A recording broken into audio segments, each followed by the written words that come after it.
India गठबंधन में seat sharing को लेकर घमासान मचा हुआ है। कभी अरविंद केजरीवाल कांग्रेस को सीट देने को तैयार नहीं हो रहे हैं, तो कभी अखिलेश यादव जो है कांग्रेस को मनमानी सीट देने के फिराक में नहीं है। नीतीश कुमार और राजद की वही स्थिति है जो कांग्रेस को बिहार में सबसे कम सीट देने के मूड में है। तो इसलिए जो है अब ममता बनर्जी की बात करते हैं, तो ममता बनर्जी भी कांग्रेस को अपने हिसाब से सीट देगी, कांग्रेस के हिसाब से नहीं देने जा रही है। तो ये इंडिया गठबंधन में एक बड़ा सीट शेयरिंग फार्मूला को लेकर रार बन चुका है। इंडिया गठबंधन के लिए जो है ये एक बहुत बड़ा खतरा साबित हो सकता है कि इंडिया गठबंधन रहेगा या नहीं रहेगा, इसलिए कि सीट शेयरिंग में ही विवाद जो खड़ा हो रहा है। हर जगह हर स्टेटों में जो जहाँ जहाँ भाजपा के विपरीत सरकार है, वहाँ पर इंडिया गठबंधन में सीट शेयरिंग को लेकर जो है विवाद बढ़ता जा रहा है, विवाद गहराता जा रहा है।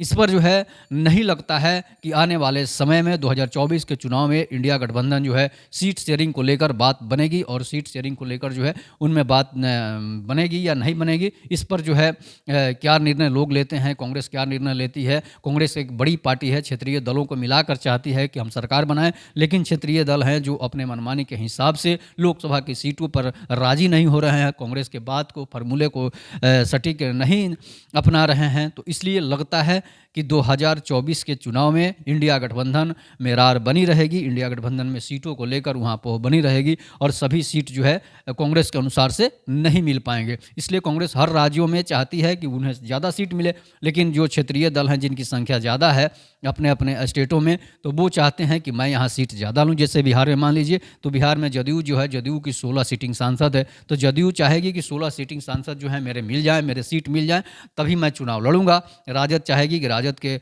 एक भी सीट नहीं है, लेकिन राजद भी चाहती है कि वो नीतीश कुमार के बराबर ही सीट ले। तो ये संभव हो ही नहीं सकता है, और जो जीते हुए सांसद हैं वो चुनाव लड़ने पर अब उतारू हो जाएंगे या दूसरी पार्टियों में जाकर लड़ सकते हैं, उनकी अपनी पॉपुलैरिटी है।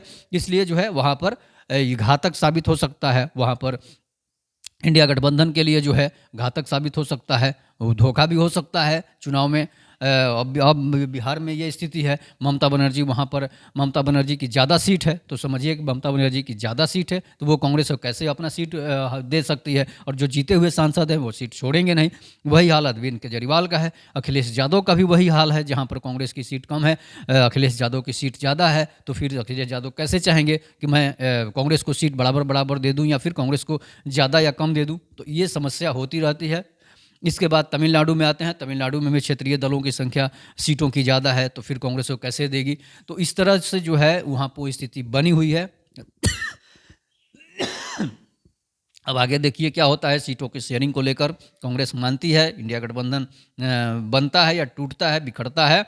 और नीतीश कुमार की जो है मुलाकात आपने देखा भी होगा कि कल बीजेपी नेता से मुलाकात हुई। इस पर अब क्या प्रतिक्रिया बनती है, इस पर क्या बात होती है, तो आने वाला समय बताएगा। आप इस पर अपनी प्रतिक्रिया जरूर दीजिएगा कि इंडिया गठबंधन रहेगा या टूटेगा या फिर बनेगा। तब तक के लिए नमस्कार। जय हिंद, जय भारत, जय श्री राम।